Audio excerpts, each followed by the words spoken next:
This KFAN podcast is sponsored by Builders and Remodelers, exclusive Twin Cities provider of Elements Windows. Get the highest quality windows at unmatchable value. Visit buildersandremodelers.com for more details. My name is Desiree, and I'm a first-generation college student. I'm Zach. I'm undecided in my major, and I'm a catcher. This message was sent to you. $500 down the toilet along with your performance. You are worthless. Get the hell off the field before you lose me any more money, you sorry This is wrong. I'm more than a bet. Stop harassing college athletes over a bet. Learn more at morethanabet.org. Hello, it is Ryan, and we could all use an extra bright spot in our day, couldn't we? Just to make up for things like sitting in traffic, doing the dishes, counting your steps, you know, all the mundane stuff. That is why I'm such a big fan of Chumba Casino. Chumba Casino has all your favorite social casino-style games that you can play for free anytime, anywhere with daily bonuses. So sign up now at ChumbaCasino.com. That's ChumbaCasino.com. No purchase necessary. VGW Group. Void where prohibited by law. 21 plus. Terms and conditions apply. Some matches are temporary, but your privacy shouldn't be. With Line 2, you get a second phone line just for dating. No need to share your personal number until you're ready. You can chat, text, and even block numbers, all while keeping things fun and private. It's perfect for online dating, blind dates, or just keeping things light. When you're ready to move on, Line 2 lets you cut ties without any drama. Dating should be fun and carefree. Line 2 keeps it that way. Ready to date on your terms? Visit line2.com/audio or download Line 2 in the App Store today. 501 Carpets Plus Studio, Gaardsy in for Barreiro today. Brett Blakemore here as well, which is sharing some old KFAN stories with Common Man during the transition. He's been here 30 plus years. I've been here 20 plus years. We got a lot of stories. He wrote a book about it. Maybe one day I will. Thanks for joining us today. Thanks everybody that checked out the podcast of the show today from yesterday with Meat Sauce, with the Parent of Spare Squad, and with Lou Nanny. We had a lot of fun yesterday. We are not as guest-intensive today. Pat Kessler is going to join in the 5 o'clock hour. And then Dane Moore from the Dane Moore NBA podcast is going to join at 4:30 with some ownership stuff now that it's official, with Mark Lowry and Alex Rodriguez taking over the Timberwolves. Every time I go on Twitter, and by the way, I could have logged into your Twitter, Brett Blakemore, right here. Is it on that computer? It's on that computer, but I didn't because I'm not that kind of guy. And you get yourself in enough trouble on your Twitter account. I don't need to pile on. Not that much. But everything is Lowry and A-Rod. Lowry and A-Rod. And we're going to spend some time talking about Lowry and A-Rod, maybe as recently as next segment. But Dane Moore had the new owners on his podcast last night. I think it dropped today. I listened to it today. So I was planning on having him anyway to talk about draft stuff and just new ownership stuff in general. But we're going to recap a little bit of his conversation with the new owners. That's coming up at 4:30. We're going to need talkbacks in the first hour, specifically at 3:30. More on that in a minute. But it's a rainy day today, and I'm going to try to brighten everybody's mood because it is NBA draft day. And for years, this was not a good day around these parts. It was an anxiety-ridden day for a million different reasons. And one of the cool things about Timberwolves basketball now is that those days seem so far away. One of the cool things about being in the KD mix, it was a reminder that this is actually a relevant franchise with championship aspirations. Who would have thought? As Pat Kessler would say, who would have thunk that? And it wasn't always that way. And draft day, I think, is the perfect example for what it has historically meant for us. This is what all we had for so long. And the worst part about it was it's all we had, and it would still be a mess most of the years. I've worked here since 2003. Most of those years were an absolute mess. Coming toward the tail end of the Kevin Garnett era into the David Kahn era. More on him in a second. But even growing up a Wolves fan, and everybody knows I was a card-carrying member of the Timberwolves Breakfast Club in 1989 and 90. I was in Felton's Friends, Felton Spencer. I went to Pooh Richardson basketball camp. This has been my squad since 1989. First of all, until 2015, on a night like tonight, we were always picking lower than we were supposed to because we had the worst lottery luck ever. If it was a 2-player draft, we would always have pick 3. 3-player draft, always pick 4. One year, we had pick 2, and it was essentially a 1-player draft, Kyrie Irving, and we took Derek Williams, who was the slam dunk number 2 overall pick that year. We took him. He was terrible. Some years we didn't have a first-round pick. Why? Because we signed Joe Smith to an illegal contract and lost a bunch of first-rounders. David Stern had to take a bunch of first-round picks away from us. That was kind of in the era where I started to work here. We got punished for that. A bunch of years, we had no real franchise player, or we had just the one, Kevin Garnett. We were trying to find him a Robin, and we had to try to talk ourselves into Randy Foye or Wesley Johnson or Donyell Marshall or Rashad McCants or Corey Brewer, who was a Final Four MVP. Awesome smile. More on smiles later. And it just never worked out. We screwed up the draft early, taking Pooh Richardson rather than Tim Hardaway. We drafted back-to-back centers, Luke Longley and Felton Spencer. I remember being in Rock Rapids, Iowa, my Aunt Bo and Uncle John's house, in the basement, watching the draft when they drafted, I think, Luke Longley, because I think Felton Spencer was first. And being like a 10-year-old, I remember thinking, why would we draft a center? We just used the 6th overall pick a year ago to do that. That doesn't make any sense. Neither, by the way, very distinguished. We took the wrong player from a great college team like Corey Brewer, other than, I don't know, Al Horford. We traded the wrong couple of guys in hindsight, like Ray Allen for Stephon Marbury. We struck gold with a high school player in Kevin Garnett, and we completely blew it with Judy Eby. A lot of international players have won the MVP lately.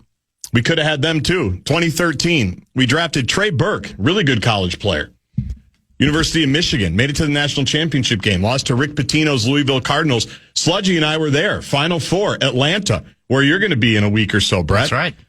Ended up with Shabazz Muhammad. We all know how that turned out. He actually got kicked out of the rookie symposium for, I think, well, I don't want to besmirch the good name of Shabazz Muhammad, but he got in trouble at the rookie symposium and got kicked out, which, by the way, I think he may be one of only 2 players that's ever happened to. Just a few picks before all that, though, Shabazz Muhammad, do you know, or I should say after, do you know who was selected? It's one of your hometown teams, Dave Sinekin's hometown team. The Milwaukee Bucks drafted a guy named Giannis Antetokounmpo, Greek freak. He's pretty good. Maybe we can get him on the comeback here. The next year, 2014, drafted Glenn Robinson III with the 40th pick in the NBA draft, 2nd round. Do you know who went 41st that year? Nikola Jokic. An era that stands alone, of course, in draft ineptitude, the David Kahn era. We all know the headliner, the fact that the Wolves had 2 draft picks before a guy named Steph Curry was selected. Kahn chose not to take him, not once, not twice.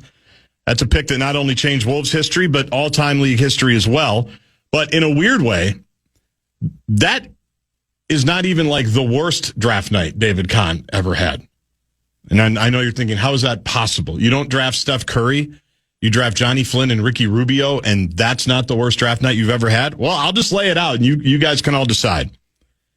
2011, we trade Johnny Flynn just 2 years later, and the number 20 pick to the Houston Rockets for Brad Miller, the number 23 pick, the number 38 pick, and a 2013 first-rounder. Then we sent the 23 pick to the Bulls for the number 28 pick and the number 43 pick. Then we sent the number 28 pick to the Miami Heat for the 31st pick and future second-round pick and cash considerations. Then we sold pick 31 to the New Jersey Nets and the number 38 pick back to the Houston Rockets for a currently undisclosed amount of money, while apparently buying the number 57 pick to select someone named Tanguy Ngambo. That was the draft where David Kahn was trying to get enough money to fire Kurt Rambis, and he just kept trading picks to acquire enough cash to help offset the buyout, because that was the deal that he made with then owner, now former owner, Glenn Taylor. Have you ever heard of Tanguy Ngambo, Brett? Who? You want to learn a little bit about him? Here's the best part of the whole story. And Dan Winisoda reminded us of this a couple of days ago. I think the only guy we drafted that year, after starting with pick number 20 and then getting 23 and 38 and then trading everything that I just brought up, here's who we selected. Tanguy Ngambo with pick 57. He claimed to be 21 years old, but on Friday it was revealed that the team had actually traded for 26-year-old Tanguy Ngambo, a 6'6" small forward from Qatar, said he was 21 when he declared for the draft, but the roster for the 2012 Olympics states his birth year is 1984, meaning he is 26. If this is the case, Ngambo was ineligible to be drafted, and the pick could be negated. By the way, he was 26. The pick was negated, and Tanguy never played for the Minnesota Timberwolves. So I'd argue that's a worse draft than not taking Steph Curry, but 6 of one, half dozen of the other. The point of it all is I don't bring it up to make you feel bad today. I bring it up to make you feel fantastic because we are so far from those days with the Minnesota Timberwolves. It's a team that's been to back-to-back Western Conference Finals. They've won more playoff series in the last 2 years than they had in my lifetime before that and in all of yours as well. They have new owners who are actually interested in winning and investing in the team. More on that later. And they've hired a president of basketball operations that actually knows what he's doing. Remember that Nikola Jokic guy that I was talking about? He was picked 41st after we drafted Glenn Robinson III, pick 40. He drafted him to the Denver Nuggets. Tim Conley also turned D'Angelo Russell into Mike Conley and Nickeil Alexander-Walker. There's rumors that might be part of a sign-and trade with a team like Atlanta, who's got some salary cap space. So that D'Angelo Russell trade might end up even continuing to go into the ether here. Swung big for Rudy. Heavy headwinds and criticism in his face for that one. In my mind, you know how I feel. The Wolves won that trade. Utah's picking, I think, 21st tonight. That would be the Wolves' pick. And I haven't heard much from Walker Kessler, our first-round pick that year, after he had the 2020 game here at Target Center. He finds Jalen Clark in round 2. That looks good. He plucks Terrence Shannon Jr. late in round 1 last year. That looks good. He got aggressive knowing the second apron was coming. Traded up for a high-upside young point guard a year ago named Rob Dillingham. Jury's out on him. I'm not giving up on him. We might talk about that today as well. He traded a high-priced guy in Cat that they couldn't keep because look around. Everybody's trying to shed salary right now. Look no further than the Boston Celtics and all the moves they're making to try to get out of the second apron. And they got 2 helpful players in Dante DiVincenzo and Julius Randle. They also got a first-round pick back. You want to know why they're picking 17th? Because Cleveland was good this year, and the Wolves got their pick. So we have no idea what's to come tonight with the Wolves holding pick 17 tonight and 31 tomorrow. But we do know at least one thing. We have a grown-up in charge. He knows what he's doing, not someone that's will be afraid to take a chance on a little-known international guy that maybe turns into an MVP, and definitely not a guy who's going to lose himself in Johnny Flynn's smile. Feel good on this rainy day, Wolves fans. When we come back, some thoughts for the new owners, on the new owners from a Timberwolves fan. My name is Desiree, and I'm a first-generation college student. I'm Zach. I'm undecided in my major, and I'm a catcher. This message was sent to you. $500 down the toilet along with your performance. You are worthless. Get the hell off the field before you lose me any more money, you sorry This is wrong. I'm more than a bet. Stop harassing college athletes over a bet. Learn more at morethanabet.org. Ryan Reynolds here from Mint Mobile. With the price of just about everything going up, we thought we'd bring our prices down. So to help us, we brought in a reverse auctioneer, which is apparently a thing. Mint Mobile Unlimited Premium Wireless. How to get 30, 30, bit to get 30, bit to get 20, 20, 20, bit to get 20, 20, bit to get 15, 15, 15, 15, just $15 a month? Sold! Give it a try at mintmobile.com/switch. Upfront payment of $45 for 3-month plan, equivalent to $15 per month required. New customer offer for first 3 months only. Speed slow after 35 gigabytes if network's busy. Taxes and fees extra. See mintmobile.com. Some matches are temporary, but your privacy shouldn't be. With Line 2, you get a second phone line just for dating. No need to share your personal number until you're ready. You can chat, text, and even block numbers, all while keeping things fun and private. It's perfect for online dating, blind dates, or just keeping things light. When you're ready to move on, Line 2 lets you cut ties without any drama. Dating should be fun and carefree. Line 2 keeps it that way. Ready to date on your terms? Visit line2.com/audio or download Line 2 in the App Store today. Since day one. Get ready for a Friday night showdown. Your Minnesota Lynx take on the Atlanta Dream this Friday night. Tip-off at 6:30. Catch every play, every bucket, every big moment right here on the Fan, or as always on the Lynx station on the free iHeartRadio app.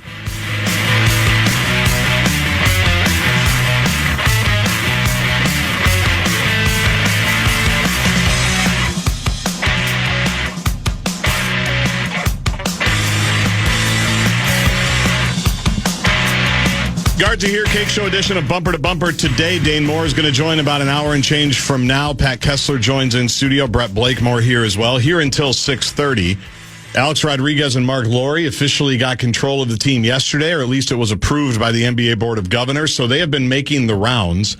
They talked to Johnny Athletic. They talked to Chris Hine. They talked to Dane Moore, who we're going to have on an hour and change from now. I'm watching, during the break, I was watching a couple of clips from the Timberwolves official social media channels. They've also talked with TV play-by-play voice Michael Grady. And it still boggles my mind, Brett, did you see the clip I'm talking about? It still boggles my mind that they have to continue to answer the question that they're not going to move the team. Like, we're so paranoid about this. I don't understand. I guess maybe we need more people to listen to Bumper to Bumper. I guess being number one for 30 years isn't good enough, because Dan specifically and me as an auxiliary member of the program have been saying they were never going to move the team. Those days are over in terms of relocation. Leagues don't want to relocate. They want to expand. The Wolves are not moving to Vegas. The Wolves are not moving to Seattle. When those two teams get a team, there will be new teams. I think the asking price will be $5 billion. So every owner, including Lori and A-Rod, are going to get a slice of that. So it just seems like every single interview they're doing, we're committed to Minnesota. We want to be in Minnesota. We know. Part of the reason is they're not going to let you leave. So I don't know why we keep answering that question, but I guess it's going to make people feel better. I guess more people are going to sleep at night in this rainy day. I do have some thoughts, though, for the new guys. Maybe it's advice. Maybe it's an open letter. I'm not sure. But the number one thing, Brett, I think would be obvious. If you're looking, because they've spent 4 years here in the interim period trying to learn the business of the NBA and what it is to be an owner. Neither of these guys have owned a team. They've obviously got their own corporations. Mark Lori's built a couple of businesses, sold a couple of businesses, run a couple of businesses. A-Rod's got A-Rod Corp, with all of his investments and businesses. But owning a sports franchise is different. And I think the most obvious piece of advice is, as you're coming into town, learn from the Wilfs, not the Pohlads. Is that simple enough? Take a page from the Wilfs, and then maybe see what the Pohlads did. And it should be pretty easy. You can probably see their offices from your offices and do the exact opposite in almost everything, especially when it comes to public-facing stuff. And I would throw Craig Leopold in there as well. Craig Leopold, I think, has been a great owner. We're going to spend some time talking about him. And it's kind of interesting because Kevin Seifert wrote a really nice piece today, and I know Gessling has one in the works as well, too. I think he even wrote one a while back about we're just crossing the 20-year threshold for the Wilf family on being owners of the Minnesota Vikings. And it's crazy that 2 decades have passed, but they have been awesome owners. As a fan, I don't know what else you could have possibly wanted other than, of course, a Super Bowl. But ownership doesn't have a direct impact on that. When they needed Brett Favre the second year, they spent more money to get Brett Favre. When they needed Jared Allen earlier, they spent money to get Jared Allen. Like, there's just time after time they've invested in the product. Money has never been an issue. We all know about U.S. Bank Stadium. That's helped them, too, of course, just like TCO and Egan has helped them. But they've really made it a first-class franchise and operation in all facets. That's what Lori and A-Rod, I think, are trying to do here as well. But the biggest advice I would have for them right off the top is don't be greedy. Do not be greedy, because everybody knows you got an incredible deal on this team. At the minimum, depending on which valuation you want to believe for your squad, when all the dust settled, you pretty much got the Wolves at a 50% discount for what they could have probably gotten. Part of the reason why Glenn Taylor probably didn't want to sell, he realized he gave you a really good deal. His minority partners were probably like, what are we doing here? 1.5 when we could get 3? Are we sure we want to do this? And that's not your fault. That's a great move by you. That's good fortune and good luck. But my advice would be don't push it. I was just talking to Corey Cove when we lost in the Program Password Invitational finals to the Broad Squad, to Marnie and Lil B. And he had just gotten back from Vegas. And I was talking to him.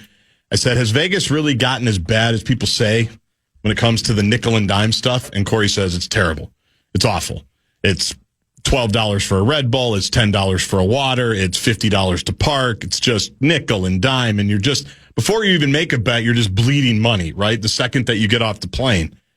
Don't go Vegas on the bit and start diming and nickeling the fans for every last cent. Next segment, we're going to spend some time on whether or not sports have gotten too expensive to be a fan in every facet. And one of the reasons Target Center, in my opinion, has been a madhouse, and there's actually some data to back this up, it's been a tremendous value the last 4 years. You go back to the Pat Bev season, the play-in season. Part of the reason why Target Center was a madhouse, number one, D'Angelo Russell told everybody they were too quiet, and they responded. Number two, you could get in there without having to donate plasma on a weekly basis for extra cash. There are young people all over that building because they could afford it 4 years ago when they started getting good. Ticket prices have gone up since then. I think we all understand that, as they should. Everybody gets it. But relative to other teams in town, certainly the Wild, relative to other NBA teams, pretty much all of them except for a couple, the Wolves have been extremely affordable and a really good value. Upper Deck is awesome in terms of the value there. It's not always easy getting around Target Center when there's 20,000 people there. More on New Arena in a minute. But don't go crazy with ticket prices the next handful of years just because you can. Because I have a theory. When people think they're getting great value, they tend to actually spend more. If your ticket wasn't that expensive when you walked in the door, you might buy a couple extra pops. You might buy a couple extra popcorns. You might. My son loves the Red Savoy pizza there. He doesn't eat dinner on nights we go to the Wolves game because he wants Red Savoy. Guess what? Tickets weren't very expensive. We're going to go. We saw some of the sticker shock with the playoff tickets. We saw a lot of online chatter about that. We get why playoff tickets are going to be more expensive, but don't translate that. Next season, the ticket prices are already been set. Members already have it. I'm a season ticket member. Oh, good for me. I know what my price is going to be. I'm happy to pay it. Why? Because in my mind, it's ridiculously affordable to have the seats that I have. Don't get greedy. Don't start pushing it. They already know this one, but we just need to reiterate it. We all know you want a new arena. That's another thing that's been brought up. It sounds like you're going to privately finance it. Never even mention one iota of public financing. It's something I want to talk to Kessler about as well. The NFL can get away with asking the public for money, but even they are going away from that a little bit. If you follow some of the new stadium trends, Vegas, not as much. SoFi Stadium, I think that was all privately financed. And that was like $5 billion.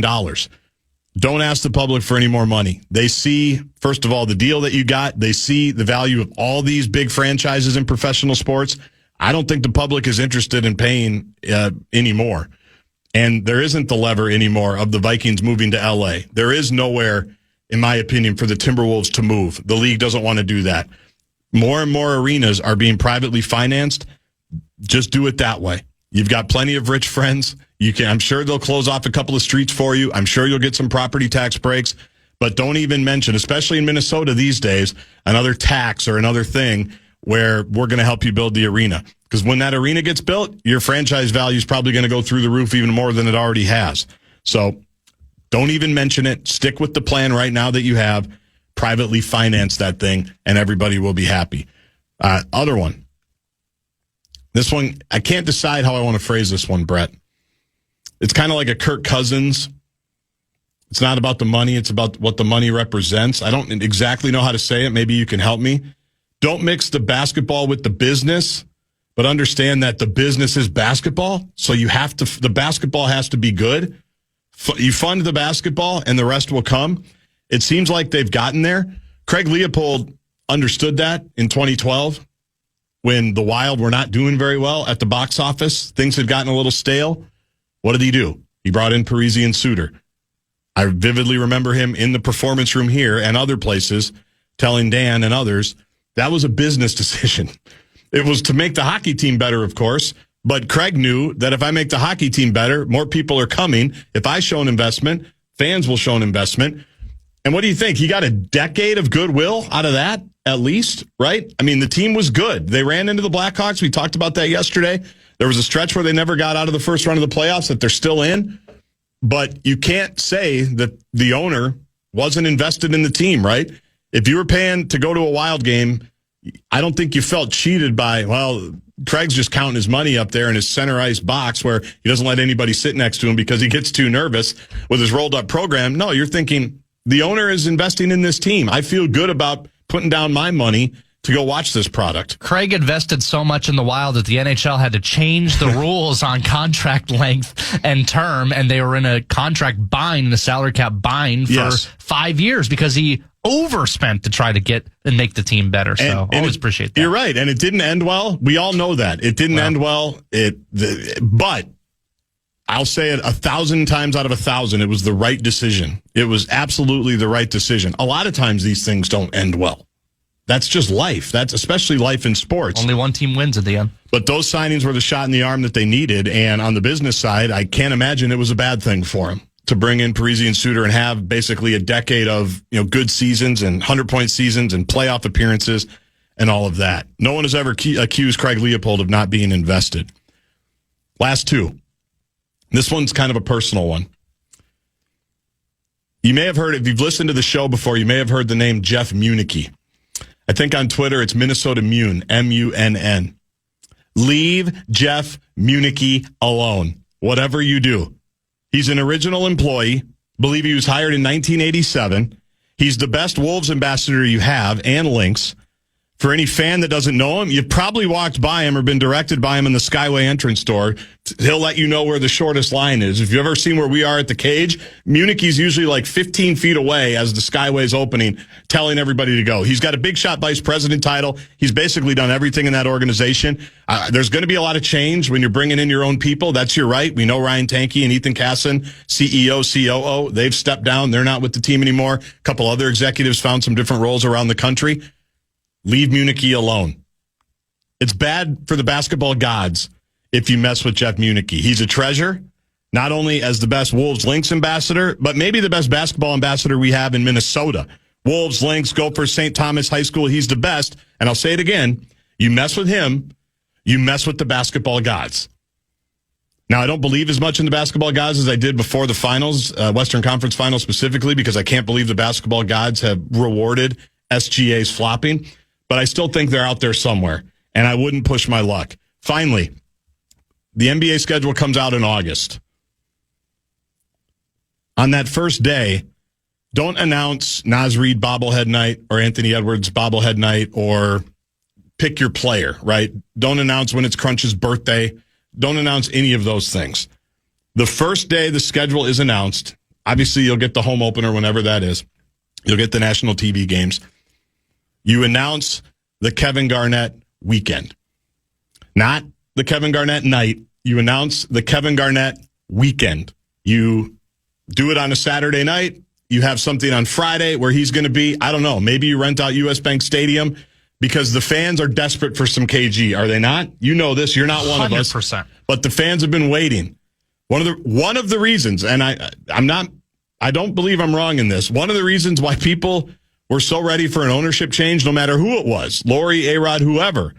It could have been the Pohlads buying the Timberwolves because it would have meant that Kevin Garnett will come back to the organization. Maybe not in the organization, but around the organization. And when you go to a game, you can look up and see number 21 where it's supposed to be. As stupid as that sounds, that matters to people. As a kid who grew up on it, who every once in a while will still throw a rubber band on my wrist because that's what Kevin Garnett did as an almost 43-year-old grown-ass man. That matters to people. That is the first thing you should announce. We'll worry about the bobbleheads and the crunch howlers later and everything that comes with it, but get the Kevin Garnett night set up. And if you want to, do a bunch of ticketed events that weekend where people can just be around him and see him because that is going to be a sellout from day one. So get all of that going. Anything I missed, advice to the new owners, hit the Bradshaw and Bryan KFAN text line 64686. You can also tweet me at Gaardsy. When we come back, though, I'm going to need some talkbacks for at least the next segment, maybe the segment following before Dane Moore joins at the bottom of the 4 o'clock hour. Is sports, being a sports fan, becoming too expensive? We'll talk. My name is Desiree, and I'm a first-generation college student. I'm Zach. I'm undecided in my major, and I'm a catcher. This message was sent to you. $500 down the toilet along with your performance. You are worthless. Get the hell off the field before you lose me any more money you saw in This is wrong. I'm more than a bet. Stop harassing college athletes over a bet. Learn more at morethanabet.org. Some matches are temporary, but your privacy shouldn't be. With Line 2, you get a second phone line just for dating. No need to share your personal number until you're ready. You can chat, text, and even block numbers, all while keeping things fun and private. It's perfect for online dating, blind dates, or just keeping things light. When you're ready to move on, Line 2 lets you cut ties without any drama. Dating should be fun and carefree. Line 2 keeps it that way. Ready to date on your terms? Visit line2.com/audio or download Line 2 in the App Store today. About that when we continue. Bonus Box is back on the Fan. We have 9 chances for you to win $1,000 every weekday. That's every hour from 9 a.m. till 5 p.m. 10 our keywords to learn more. Head to KFAN.com. Bonus Box is presented by BigTech.com. In fact, the keyword for this hour is green. Stay tuned for a little bit for the keyword for next hour, but the keyword green, KFAN.com, keyword green.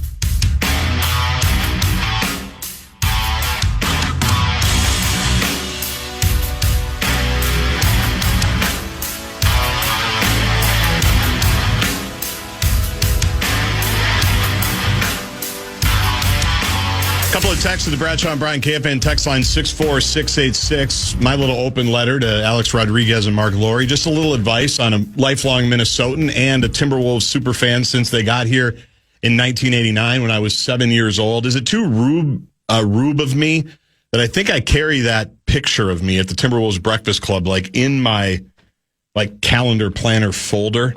Basically, if anybody wants to doubt my Wolves bona fides, Is that why you carry it? Just to prove yourself? Does it have meaning to you? Well, a little bit of both. A little bit of both.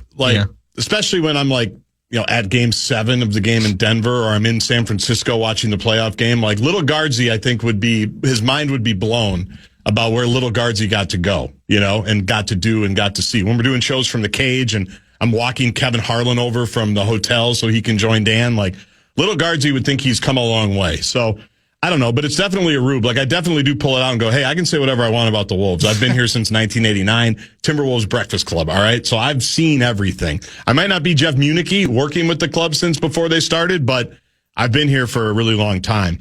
A couple of texts, though. My number one thing is just don't get greedy.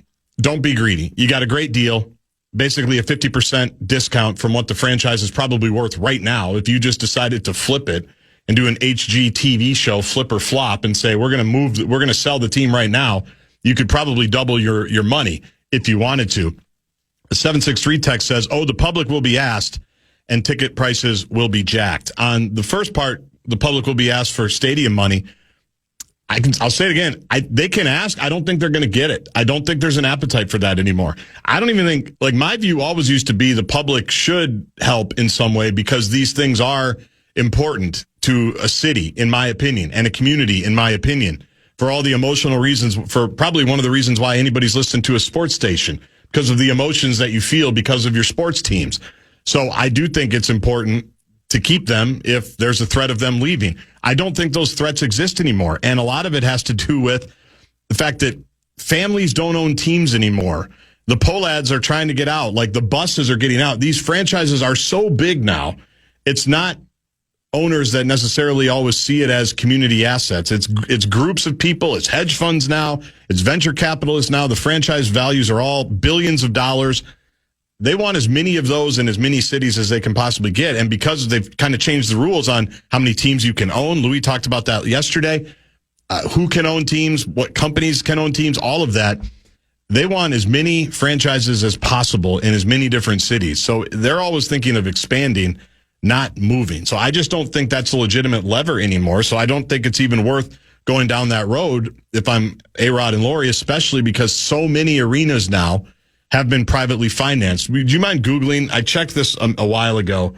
The Chase Center, where the Warriors play now in downtown San Francisco, or San Francisco, wherever it is.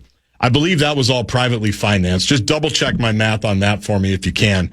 Because that's an example of an arena that's been built in the last handful of years that was all privately financed. I'm pretty sure. I know there's a lot of them that have been, because that's kind of the new trend now. That's where I think A-Rod and Laurie are going, and that's where I think they should go. On the affordability part of it, dovetails into what I want to talk about here for the next segment or two and get some listener feedback on the talkback. As I was kind of writing the show out and getting some topics that I wanted to talk about when it comes to affordability, and one of the reasons why I think Target Center has been such a madhouse the last 4 or 5 years, because I do think you've got a lot of goodwill because ticket prices haven't been crazy. You've gotten a lot of younger people in the building that are there to party, that are there to have a good time. And I do think that's added to the vibe. And as I'm getting it ready, I get an email at 2:30. We get emails every day on different lists and studies and things like that, right? And this is data from Hard Rock Bet. Hard Rock Bet reveal that, and the headline is, Wolves sold on draft night, should fans worry about ticket prices? And it's interesting because that's exactly what I was talking about. The Timberwolves offer the third most wallet-friendly experience for fans in the NBA. So the new ownership raises a big question. Will fans see prices soar, or will Lori and A-Rod keep things affordable? What was the number one thing I said? Don't get greedy. They are third in the NBA in affordability. They are 10th overall across the big four leagues. The 2024 fan cost index, don't know what it means, but here's the number, $298.80. In the last 10 years, that number's dropped 6%. In the last 33 years, it's dropped 145%. The bottom line is, the Wolves these numbers confirm what I had thought anecdotally. The Wolves are very affordable. And as a guy who does pop around, good for me, and try to go to games when I'm in other cities, whether it's a Big Ten, if I'm, like we've gone on the road when I'm covering college football with the Gophers, like we've gone to watch the Pistons play at Little Caesars Arena, right? You got to find tickets for that. You look and you go, wow, these are expensive. You look at different tickets during the regular season. I'm going to be in Arizona for spring break. Let's go catch a Suns game. Wow, these tickets are expensive compared to the Wolves. The only two teams more affordable than the Wolves are the Washington Wizards, who are terrible, and the Miami Heat, which is a little bit surprising, but not so much because they're kind of a transient fan base. They're kind of a beautiful people fan base that they kind of go when they're good, but not really when they're not. So it's maybe a little bit easier to get tickets. So the bottom line is the Wolves have the value going for them. They don't have the reputation of being greedy right now. So I would say don't blow it. Because the second you get your new arena, trust me, we know the prices are going to go up. We know you're going to have more luxury suites. We know you're going to have more club levels. We know you're going to have all these things. You're going to make your money. Don't try to do it this crazily in the interim by pricing out the fans that have been there, certainly the last handful of years. On the topic, there's a good story in the New York Times about a week ago that I've been saving.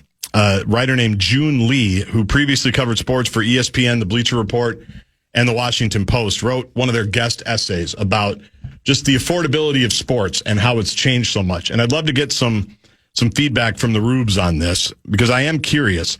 And I'm not going to read all of it because it's lengthy, but I am going to read a couple of stretches. He talked about being at Fenway when David Ortiz hit a game-time grand slam in Game 2 of the 2013 ALCS. He was with his dad months earlier. It was after the Boston Marathon bombing. Ortiz had stood on the field and said, "This is our city," including this is our bleeping city, if you remember. And he says, that night in October when the grand slam cleared the fence, I hugged strangers. Grown men were on the verge of tears. Fenway shook as if it might collapse from the sound. You didn't need to understand the score to understand the moment. Goes on to write, for most of my life, sports, one of the most accessible forms of entertainment in America. You turned on the TV, flipped to the game, you cheered or booed with your family, your neighborhood, your city. Being a fan was simple. It was community. He writes that the community's dying because some of its shared moments are disappearing. The example used, the NBA playoffs. If you wanted to watch the Denver Nuggets, you needed to shell out at least $8.99 a month for NBA TV, unless you happen to live in Denver, in which case you had to spend an additional $20 a month for a regional basketball streaming subscription.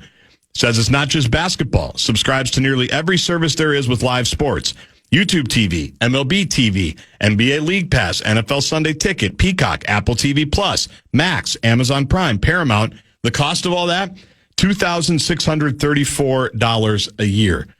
But to watch his beloved Red Sox play the New York Yankees earlier this month, had to fork over an additional $19.99 a month for some obscure baseball-focused service that has a slice of one of the most iconic rivalries in America's national pastime. We all know how we got here. This is me now.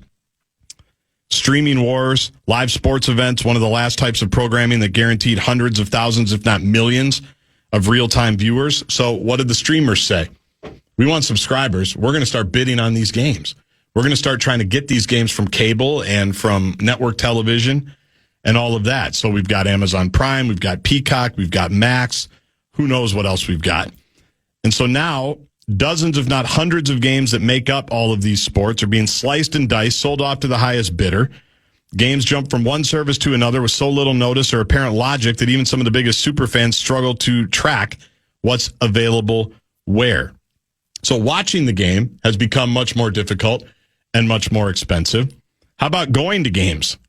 From 1999 to 2020, the average price of a seat across all sports rose roughly twice as fast as overall consumer prices, increasing 19.5% between May 23 and May 25 alone. So 20% in 2 years. That's crazy. One of the biggest jumps of any category tracked by the Bureau of Labor Statistics. Couple more things.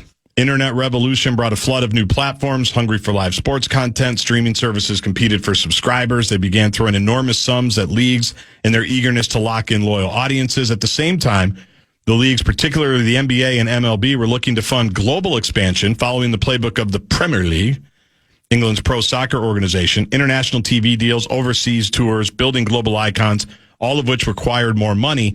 That money had to come from somewhere. So they could have devised ways to pocket streamers' cash while preserving their fandoms. Instead, they pursued the biggest immediate payouts by slicing up games and selling marquee matchups across platforms.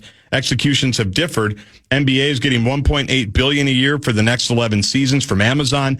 MLB stumbled, getting a comparatively measly $85 million a year from Apple TV+. NFL has been slower to move as it continues to rake in tens of millions by airing its game on traditional broadcast networks. But as fans move to streaming, it also is jumping and slowly carving up its schedule. How many games are on Amazon on Christmas? It's 3, right?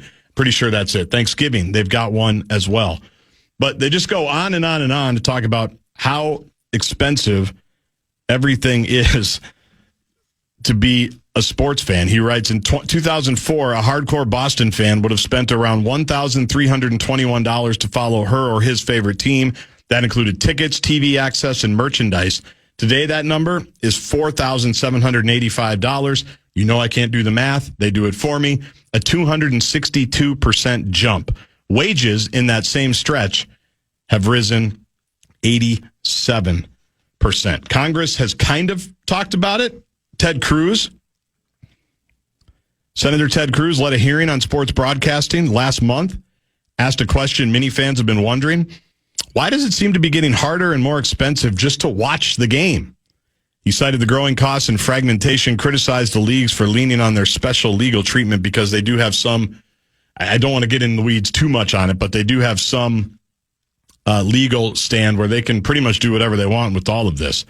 But it's a good walk-off in this column, and then I want to pause or give me my thoughts and then get some of Brett's and get some talkbacks on this as well, because I have some questions for the audience. This isn't just about games.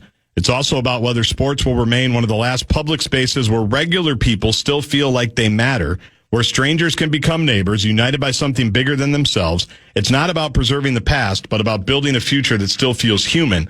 The question isn't whether sports will change, it's who they'll belong to. So my question for the talkback, because I want to hear from some people. Use the talkback icon, microphone icon of the iHeartRadio app. Pull out the iHeart app. Microphone's right there, top right-hand corner. You've got 30 seconds. Has this stuff that we've talked about, the ticket prices that we just talked about, I mentioned the Wolves being very affordable. I don't think that's the case for every other team all the time, right? Tickets seem to be very expensive, especially for the bigger games. Season tickets, they've tried to, those numbers have kind of gone down in all the different sports because people just didn't want to pay the PSLs, or they didn't want, when you get a new stadium, your ticket prices go up. A lot of people have jumped off of it. But has this stuff affected your fandom? As someone who probably likes sports, given that you're listening to theoretically a sports radio station, KFAN, have been since the early 90s, are you less of a fan because of this? Have you found that you've lost touch with some of the sports because of this? Whether it's you don't go to as many games as you used to, you don't watch as many games as you used to, you don't even try to watch them in some cases because you know that it's probably on a streaming service you don't have, or it's this game of whack-a-mole where you had YouTube TV because it had, X, Y, and Z on your service, and you could watch those games, but then all of a sudden that switched and you had to find another service. Like, take me through your thoughts as a fan. What other choices or changes did you have to make? Because for me, as someone who has Xfinity, the fan has learned, I haven't had the same issues with whatever it is now, FanDuel, for example. I did obviously last year, but I haven't had all the same issues, and there's some streaming services that you have. Xfinity is, kind of with NBC Universal, so there's a discount on Peacock for a while. So like Big Ten basketball, a lot of that's on Peacock, so I kind of need to have that one. I'm probably not the best test case because for our jobs, we have to have these theoretically if we want to watch most of the games, which is, believe it or not, something that most of us do, or at least some of us do, or at least a couple of us do. We actually watch the games that we want to comment on. So I'm not the best test case, but I do know it does get confusing, even on the Xfinity Sports app, which my kids can hit C on our remote, and every game that's on the air somewhere is just on the right-hand side, and they can find it. But sometimes the game's on a streaming service that's not on there, and you can't find it, or you've got to do a little bit more digging, and by that point, it's like, well, how interested am I? How invested am I? But I'd love some talkbacks on it if this stuff has poisoned you at all when it comes to your love of sports, because I just talked about, being the 7-year-old Timberwolves fan and the 14-year-old with the rubber band on my wrist because Kevin Garnett did it. We all were brought to sports probably because of an emotional connection. That's the reason why we're all still kind of in it. But has that changed the last handful of years with everything that's being asked of you as a sports fan, either to go to a game or to even just watch a game at your house? What do you think? For me, it's almost easier as it is now. And maybe it's because of my age that I'm not, like, I grew up watching it at home, but ever since I've been on my own and an adult, I don't have, actual cable box in my, I've got YouTube TV and Xfinity, and that's it. So the streaming services are actually, in a way, easier because I don't have to, get something installed or anything. I just got to find it out or find YouTube TV or whatever. But, like, for instance, they had mentioned the Premier League in there. To watch all, like, my soccer team's games, the Premier League is on Peacock. Yeah. But if they play in the FA Cup, that's on ESPN Plus. Yeah. But if they play in the Champions League, that's on Paramount Plus. So you just have to know where everything is. So, and it's the same thing with the NFL. Like, I was just going through and trying to find all the conflicts of when I'm going to have to find a sports bar because the Packers and the Vikings are playing at the same time and I can't watch because I'll be blacked out. So thankfully for me, it's only 4 times, but that's the type of stuff you need to do in today's day and age to be able to watch So to me, it doesn't, I don't know if it's just because I'm young enough to where I understand it and I can get around it. Yeah. But maybe if I was 10 years older, I'd be really jaded by the whole thing, but I'm kind of used to it, so it doesn't really bother me. Yeah, but it's also the money of it, though, too, right? I mean, you have to pay for all of those. Yeah. And at some maybe point, not all of them. Right? Okay, well, I don't know what you've rigged, but that's also another thing. I had a couple of questions. I didn't write this one down. What are the hacks people have found to help get around some of these things to make it a little bit easier? But you mentioned the sports bar, and I didn't read this part initially, but there was a sports bar that was kind of highlighted in this New York Times story, and it's, I think, kind of in your neck of the woods. Rookie Sports Bar and Grill in Clive, Iowa. You a big Clive, Iowa guy? I've been there. Clive after 5. There you go. Christine Ray is the general manager, and she says 2 years ago we were packed because today you can live amid the cornfields from Field of Dreams, still miss nearly half of Major League Baseball games between shuffling from platform to platform, unclear blackout rules, bars needing special subscriptions to stream certain games. Miss Ray says there are often times I'm standing out in the middle of the room almost in tears because I can't get the game on. These days people leave angry or don't come at all. So because you're right, we used to have to do this back in the day before we could all just get whatever game we wanted if we just wanted to pay for it some way, somehow. You did have to go to a sports bar. You'd have to go to Joe Sensors in 494. They'd have every game you could possibly want because they had whatever subscription or they had the satellite dish. But that also was fun. And now it's even difficult sometimes for these bars to keep up with what's going on. So I'm going to try to tell the story as quickly as humanly possible. So I've got dad in Atlanta, sister in Arizona, and me here. We're all Packer fans. We all share Sunday ticket. That's what I'm saying. We don't have to pay for all. Got it. So, but you can only have 2 screens. Yeah. So basically, when the Vikings and the Packers play at the same time, one of us gets screwed and has to go somewhere. And it ended up being me this one week because I was blacked out from the Packer game. I go to a bar. I think I was in Des Moines, and I go to a bar there, and I'm like, what do you mean you don't have Sunday Ticket? Yeah. Like, what is this? This is literally a sports bar. It's like, yeah, we don't have it. So you're stuck with whatever's local. I about lost my mind. Couldn't believe it. You say, not going to work? Yeah, walked right out. Yeah. Like, not going to work. The whole reason I came here is to watch the game because I can't on my screen sharing bit. So hit the talk back. I'd love to play some and get some reaction. You got 30 seconds to tell me. The question's on the table. The best line I thought from the story, and I didn't even highlight it, of course, but yeah, fandom isn't being nurtured anymore. It's being mined. And it goes back to what I said, the advice for the new owners of the Timberwolves. Don't scratch that itch. We know you got to charge. We know prices are going to go up eventually. When the new arena comes, we get it. We understand. You've got a great team that people want to see. You can do it. But just because you can do it doesn't mean that you should. Hit the talk back. Let me know what you think. The question's on the table. How has all of this affected your fandom? Are you less of a fan? Are you less engaged with some sports? What choices or changes have you made? Want to hear all of it. And we'll get some of those talkbacks in text before Dane Moore joins at the bottom of the... My name is Desiree, and I'm a first-generation college student. I'm Zach. I'm undecided in my major, and I'm a catcher. This message was sent to you. $500 down the toilet along with your performance. You are worthless. Get the hell off the field before you lose me any more money you sorry.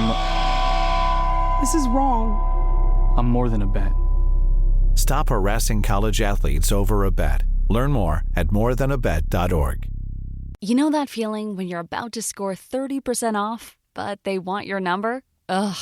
Give them your Line 2 number instead. It's a second line on your phone, perfect for nabbing promo codes without inviting spam to your party. Sign up for every discount under the sun, then block the junk texts that follow. You get all the perks, but none of the spammy baggage. More codes, less chaos. Visit line2.com/audio or download Line 2 in the App Store and get your shopping sidekick today. Because the only thing blowing up your phone should be good deals.